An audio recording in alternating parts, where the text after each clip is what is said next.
Hello, everybody, and thank you for tuning in to the Liberty Report. With me today is Daniel McAdams, our co-host. Daniel, good to see you. How are you this morning, Dr. Paul? I am doing well. All right. And ready and raring to go on solving the problems of the world. All right. But I don't know whether anybody's listening. Every once in a while, when something comes up after we have a program, we kid about it and we say, oh, maybe somebody's listening. But I really am not going to believe that. Well, the NSA is always listening. But I do believe ideas have consequences. That's true. And the other thing is if it depended on who gets credit, that's a different story too. So somebody who's interested in ideas, if they seem to be getting out there, worrying about who gets credit is not very important, just so the ideas change. And you know, this is so true. Ideas come back to me, and I thought, well, you know, that's something I said 3 days ago. Yeah. Then I think, but it is true. But we want to talk about something today we've talked about before, and that's the military-industrial complex and how people make a lot of money off war,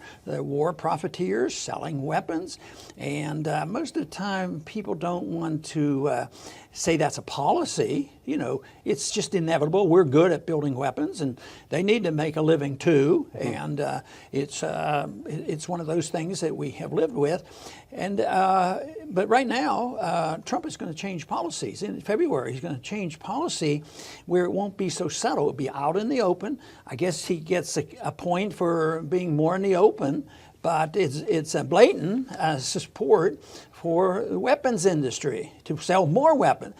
Daniel, isn't it true that we already sell more weapons than anybody else? So it looks like they want to give a boost. Now, this was brought to our attention today on an article on Zero Hedge. And let me just read that headline. It says, U.S. Embassy staff to becomes arms salesman as Trump loosens weapons export policy.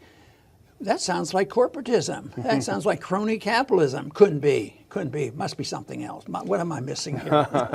Well, he's expected to issue, and you know, this may not be exactly as reported, but he's expected to issue in February a new national security decision directive, which will do a couple of things. First of all, it will ease the rules and regulations for the export of U.S. Military hardware. So it'll make it easier to export this stuff.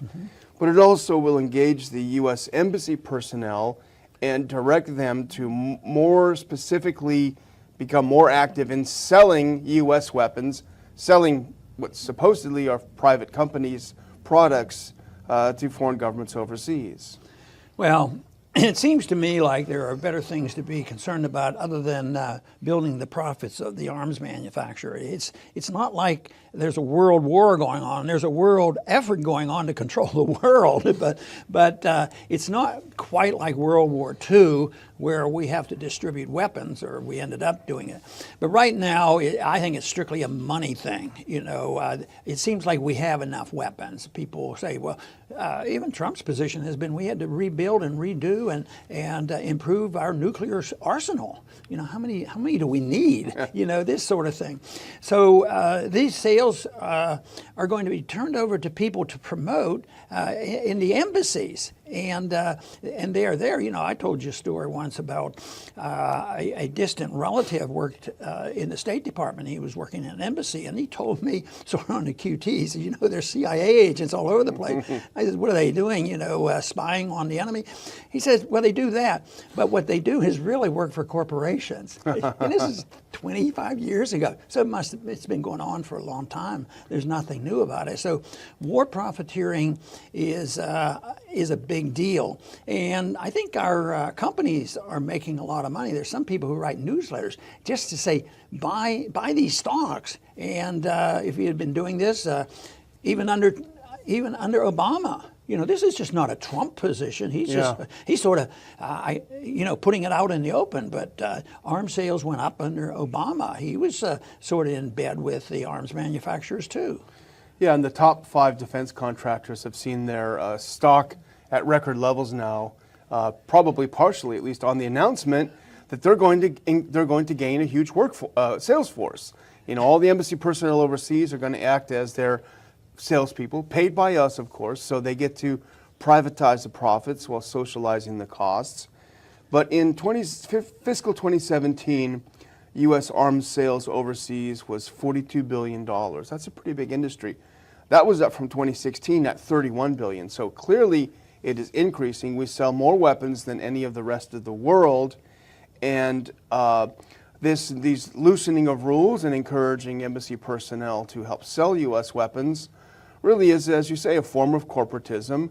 And as we say on the show very often, Middle America should understand that this has nothing to do with your security. This has to do with very well provided for elites in the Beltway. And indirectly, there's a cost to the American taxpayers because there are subsidies, and this also expands the type of weapons. Sort of, it used to be just the big airplanes or something, but no, I think it includes a lot more weapons. So the smaller industries may get involved, but they have encouraged this, and unfortunately, the American people. Taxpayers pay something for this because there is a subsidy. It's called the Export-Import Bank, and this is a subsidy to the corporations that you support the exports, and that is controversial. When I was in Congress, I tried to get rid of that, but of course that is protected. One time there was a major vote there, and our side wanted to cut it way down or get rid of it, won. But they said, well, we have to reverse this, which they did in 24 hours. And guess who reversed it? A bipartisan group of people, the big corporations along with the labor unions, and they wages higher than they normally would be. And they came together and they had a new vote. 100 people changed their vote. Imagine, just for these subsidies that go to big corporations. But this looks huge. But I think the big thing is it's out in the open. It used to be that we would sort of throw in the military-industrial complex as part of the deep state, and they were behind the scenes. They were doing something all the time to enhance their sales, even provoke confrontation, military confrontations. Maybe not the war itself, but confrontation, because that was good to prevent war and build more industries. But now it looks like the deep state, the military-industrial complex, they're moving into the swamp. The swamp is getting bigger if this goes through, which it will. This is going to go through. There's so much support for that, but it's going to be more shenanigans to protect big corporations, and it won't be just Republicans. It'll be Democrats just like the Republicans, and some will see this as wonderful. People don't realize that this big argument, in Washington about, if we have a conservative Republican, get rid of that liberal socialist Democrat, everything will do better. Then you realize, well, maybe that liberal socialist was sort of closer to the Republican Party and was a warmonger too, and selling weapons. And I think that's what's happening. And I think that makes this problem worse because it makes it look like conventional status quo. It's all right. It's law. And I've worked on this idea at one time and still hold to it, and that is that weapons sales, when a company has, say, a jet fighter, of course, there are some regulations, but really all the technology that is ever sold that these companies have has been developed by the taxpayer. So it should be protected. It isn't like the free market. It's not anti-free market because you say, hey, look, you have this technology for this airplane and you're not to sell it, and the American taxpayer ought to be protected. But the American taxpayer isn't being protected. It looks like, jobs and profits are more important. Yeah, they get to offload all the costs onto us, and then they get to reap the profits. Right. And you may have seen this, Dr. Paul. I saw it yesterday, and I may have it slightly wrong, but I saw a headline that said something like U.S. household incomes are frozen at 1989 levels. Did you see something like that? And thinking about what we're talking about here, well, this explains why, This is what's happening to middle America. This is why your wages are not getting better. It's because the corporate welfare bums have come in.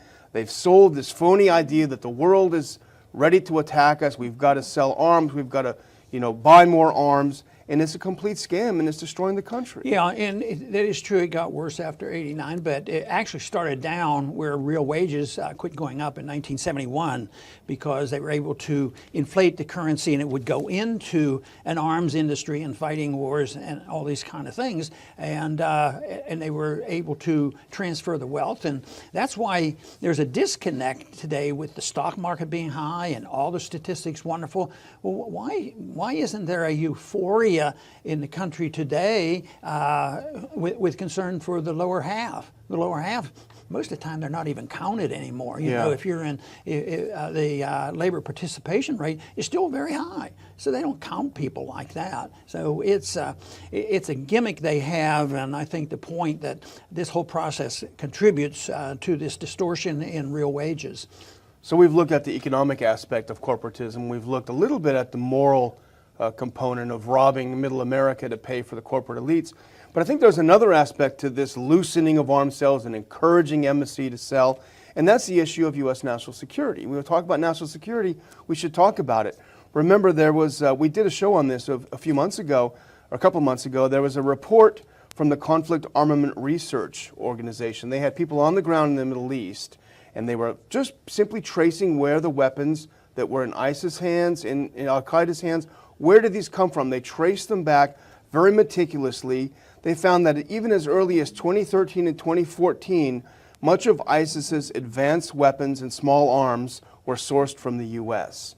They also found that these supplies, when the CIA gave weapons to moderates in places like Syria, it took about 2 months for them to finally end up in the hands of ISIS and Al-Qaeda. So all these wonderful weapons we're selling overseas will one day be used against American military, even against Americans overseas. Yeah, and that's generally been true for a long period of time. That has happened, especially since the end of World War II, and all this stuff we've been doing in the Middle East. It's been getting into the wrong hands. And you know, back to the Export-Import Bank, they're reestablishing it and putting new members on right now. And our friend Scott Garrett from New Jersey, who's not in Congress right now, and who was a very good member of the banking committee and took some very good stands. Yeah. And he was up, I don't know whether it was for the chairman or just a member, but they had a vote in the Senate committee, and he was voted down significantly. And they said, "You're not even, you're not a super supporter of this Export-Import Bank." He said, "No, I'm not." So that was ending it. Because they're sort of looking, they have to have friends at the Export-Import Bank now so that loans are, generous, because that's where the discount comes from. You have to compete with the other countries, because they might undersell us. And there are some. Russia sells weapons, China sells weapons, Israel sells weapons, but we have to be the top dog. And I'd like to be top dog in a lot of things, like protecting civil liberties, but not in this. In this effort. So they do introduce this whole idea of distribution of these sales by human rights.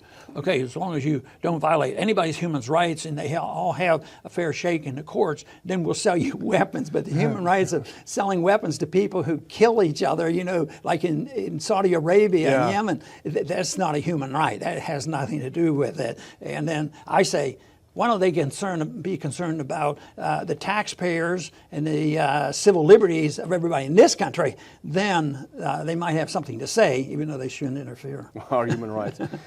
Here's what I'm wondering too, though. Trump has really overtly, and I would say probably foolishly, tied his presidency to the current success of the stock market. See, I came into power. Look how things are roaring. It's all because of me.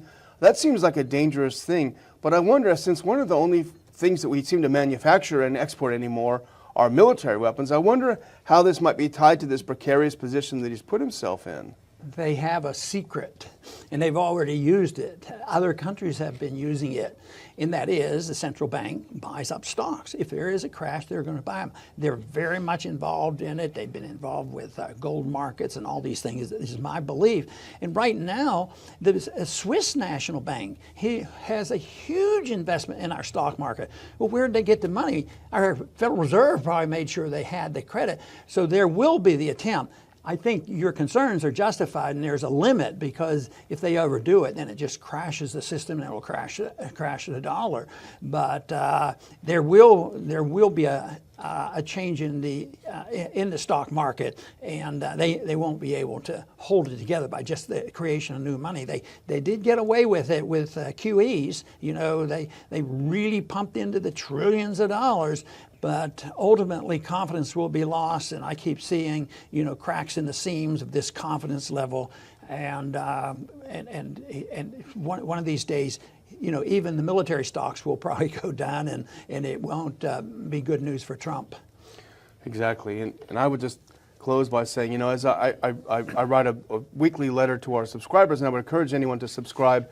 The Ron Paul Institute updates, ronpaulinstitute.org. You can just hit subscribe. But what I pointed out is that the military-industrial complex gets an enormous amount of money, obviously from us, as we talked about today, but they also put a good deal of money into think tanks.